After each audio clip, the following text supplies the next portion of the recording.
Welcome to the Guaranteed Irish Business Podcast, where each week we're joined by leaders of Guaranteed Irish member businesses to chat about how they sustain jobs, communities and provenance. Supported by FBD Insurance, Ireland's largest homegrown insurer. Support. It's what we do. Hi there, my name is Breed O'Connell and joining me today is Lisa McKenna, Principal Solicitor at McKenna & Co Solicitors, a Dublin-based progressive and innovative law firm, to discuss the Irish property market in 2023, mortgage advice and indeed the gender pay gap. In business since 2017, the website is propertysolicitorsdublin.ie, that's propertysolicitorsdublin.ie, and you're now employing 12 people. Lisa, you're very welcome to the Guaranteed Irish Business Podcast. Thanks so much for having me, Breach. Now, I'm delighted that you've joined us because lots of times people hear about the large firms out there in the legal world, but McKenna & Co is a small firm. You started it off yourself, a young girl from Cavan. Tell us how that happened and what you focus on primarily. Yeah, so I started the law firm at the age of 30, not to give away my age, but 6 years in practice now. So it was created in 2017 by me from my kitchen table. But now we have a client base of over 3,000 and we have taken over an entire building on 115 Bagot Street, Lower Dublin. Whoa. Now, Lisa, I have to stop you there. How did you get from 6 years ago with no clients to a client base of 3,000 and taking over a whole building in Bagot? That just doesn't happen. What's the secret sauce here? No, yeah, the $1 million question. So from a young age, I suppose I really always wanted to help people, and both my personality and passion was a good fit for law.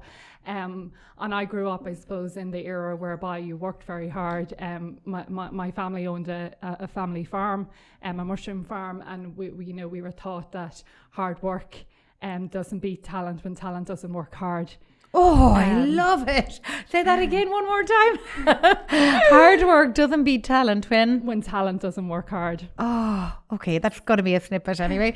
Go on. My father really was the fingerprint in my life of putting me through, I suppose, the cornerstones of working hard for everything you achieved, and I seen him kind of going through life working very hard for everything he achieved. So I always had that hard work and passion in me. So after working in both a small and large law firm in Dublin, I realised in order to create and leave a legacy which encompassed change for the better, equality and a good company culture, I knew that I had to go out on my own. And really my main aim of going out on my own was to pave a way mainly for women in law, to know that they can be the master of their own destiny. In terms of how we built our client base, it was really just really hard work, day and night, 7 days a week, until the business went off the ground. I remember I went to a mentor and he told me that I wouldn't make profit until year 3. We actually turned our first profit at the end of month 6. Oh, well done. Now, hang on, I'm super impressed here, and anybody listening is going to be the same. You're hitting all the right buttons. Young, dynamic, entrepreneurial, not taking no for an answer, hard work ethic, women-in-law opportunity. How did you get started? You started from the kitchen table. How did you make it to turning a profit in 6 months? Yes, so it really was going out and doing a lot of voluntary work and working for free day in, day out, but it really did pay off. I was at every single networking event you can think of, and you kind of sit there and think, is the work ever going to come in? But you really have to work hard. You have to build trust with clients, and once you build trust with that first client, it's a snowball effect. And once you have that passion, I think really passion and hard work, and when you develop a trust and a fiduciary relationship with the client, you just have to maintain that, keep it up, and you'll continue to grow your business. So talk to me then, at that stage, your first client, were they Cavan or Dublin based? They were Dublin based. Okay, so you got your first client in Dublin. You started to bring in the money. You were only paying yourself at that stage. You were at the kitchen table. Then you had to go from the big step of just yourself to that one other person who now is 100% higher, because it's doubling the company for the first time ever. A big step to make. When did you make that? Was it year 1? It was in year 1. It was in month 3, because I think you need to take these steps to actually grow. At times you see a lot of people hold back and they're preventing themselves from growing. So you have to, face the fear, go out, even though there's a zero balance in your bank account, and know that the growth will come from the expansion. So I took a very tiny office with no window in Fitzwilliam Square in Dublin 2. Yeah. So started off in Dublin 2, moved to a shared office then in Dublin 2 because we grew. Yeah. And then within 6 months we grew again, so we had to take an even larger space in Pembroke Street in Dublin 2, and then we grew so much that we took a whole building in 115 Bagot Street, and we're continuing to grow. Like we've over half the building covered with our own staff and files right now, so we're hoping to expand fully into the building very soon. Well, you're moving at pace. So in order to sustain the pace, obviously you've got to keep ahead of all the innovations and opportunities that are out there. How does a small law firm do that and compete with the big law firms? There is a long-held stigma with solicitors that people at times can feel uncomfortable or unsure around a solicitor, and it may be seen as a daunting task when you have to go to solicitors regularly for a good reason, say for buying a home or that, but still it's invariably stressful. So clients choose to work with us because we're truly client focused, and we have an exceptional team whereby we all have the same ethos of putting the client first. We treat the client as if we were them. Of course. And we put ourselves in their shoes and do everything that is humanly possible. We go above and beyond, but that's just purely because of our passion and love for what we do. So I suppose we stand out from the crowd because we really do deliver an exceptional service. And I know that might sound like a cliche, but our over 215 5-star Google reviews, no bad reviews, are a testament to that. For sure. And in terms of the services you offer, what sets you apart from your competitor firms? So we mainly offer property law, wills, probate and litigation services. What sets us apart is really our expertise in property law. We have very skilled and talented team who are very much versed and educated in the field of property law. And really, I suppose clients see that, they come to us and they see firsthand, I suppose, our expertise in the area and how much we're willing to go above and beyond for them. Brilliant. And in terms of residential or commercial or both, Lisa? Both. So anything really breached in relation to real estate, so be it residential, commercial, sites, land, that's our expertise. We understand the importance of it and we treat it as such. Yeah, that's great to know. And in terms then, Lisa, of your creating a pathway for women in law, I'm really interested in that. Are all your employees female or have you a mix? We have a mix. Well, balance is the key, isn't it? Absolutely. And of course, the men in our office play such an important integral role and are as amazing as the women. So we have a mix of 3 men and the rest are female. Okay, so then let's talk about the gender pay gap. Very topical issue at the moment. It's always out there for discussion.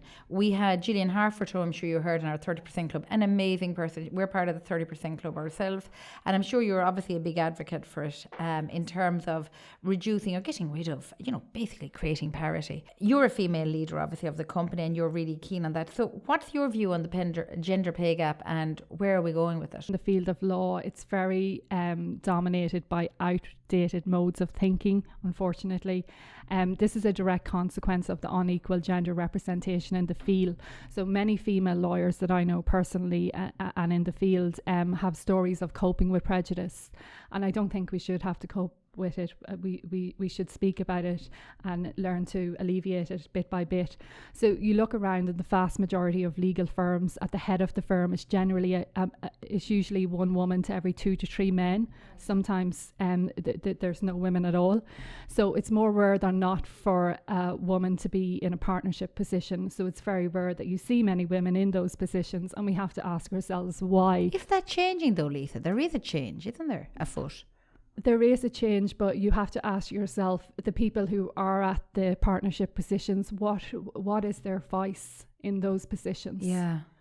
How much do they get to make a decision and delegate? Okay, right. So that's a big question. Yes, I think it's easy to place someone in a position, but the question is, are they actually actively dealing with, I suppose, the gender balance on that board, whereby you have a number of people all with the same title, but do they have the same voice? So when you think about the legal profession in Ireland, it's one of the fewer professions that whereby females outweigh males by 10%. Yeah, that's right. So I suppose an experience of a lawsuit that we took, it was a gender discrimination case against a large organisation. We represented the female plaintiff who was getting a significantly less salary than her male counterpart. Right. Yet she was more educated, she was reaching more targets, and she had a lot more experience than her male counterpart. So we won that case against that large organisation. And the sad thing is there was no justification for the discrepancy in salary. It was pure gender discrimination. So how did the large organisation, and I'd like to stress it was not a law firm, feel about that, Lisa? What was disappointing for me, I suppose, is that they allowed it go to the very end because they seen no wrong. And what was funny about this particular case, how this injustice came to light, was the male colleague actually went to the female plaintiff that we acted for and said, I want to let you know I've been pulled in and told that I'm getting a higher salary for no reason. So I think it really stands testament to that male colleague who stood up and said, I'm going to speak out and tell my colleague that I actually think this is unfair. Is he still working there? He's still working there, yes. Interesting. And I always claim, as a advocate for equality and balance, I always claim it's great when the guys stand up, because they are the guys who are the change makers in this conversation. Absolutely. Yeah, for sure. So I'm really determined, Bridge, to create a law firm with an entirely different culture, one based on equality, respect and excellence. This is ongoing work, of course, but I'm proud to say that our entire team are committed to this goal. Well done. It's really impressive. It's refreshing to hear it. And for all businesses, we all have to try harder in terms of reaching equality across all sectors. Okay, so right now we're just going to take a quick break to hear from some of our members. Guaranteed Irish business member Viva Green continues to sustain jobs and communities across Ireland. Looking for personal care products kinder to your skin, your planet and your pocket? Try Viva Green's new True Eco personal care range of body wash, hand wash and shampoo, all made using plant-based biodegradable ingredients with a refreshing natural citrus scent. Find True Eco in select SuperValue and Eco stores nationwide. Visit vivagreen.ie and look out for the G, Guaranteed Irish, altogether better. Talk to me now. You focus very much on the Irish property market. Obviously, the Irish people are fascinated with property. We need to own. We can't manage life without it. And we're always talking about the property, and the homelessness, particularly in the last few years, has become such a major issue. How have you, as a law expert in this space, seen the Irish property market change since you've come into business? Yeah, well, I've been in the property market for about 15 years or so. The property market is always a roller coaster. It changes depending on inflation and direction from the central bank, of course. The property market, since I've been in it, has always been buoyant. Right now, I suppose in the first quarter, we've seen a stall in the property market, and that's due to inflation. So the central bank or the ECB are, of course, trying to control a recession in Ireland and in other countries. So they're increasing interest rates on lenders, and of course, lenders pass that interest rate to the client. So what we're seeing right now is people are having difficulties in actually seeing, well, can we actually pay this mortgage now? So there's been a slowdown in the market as a result of that. And of course, everybody knows that we have a housing crisis in Ireland and that there's a lack of supply. And, it's very disheartening to see, because we see the joy that we bring to so many people when they get the keys to their first home. So it's very disheartening to see that people don't even have that opportunity at times. And we're a very big advocate, because we're a property law firm as well, to give back to the homeless.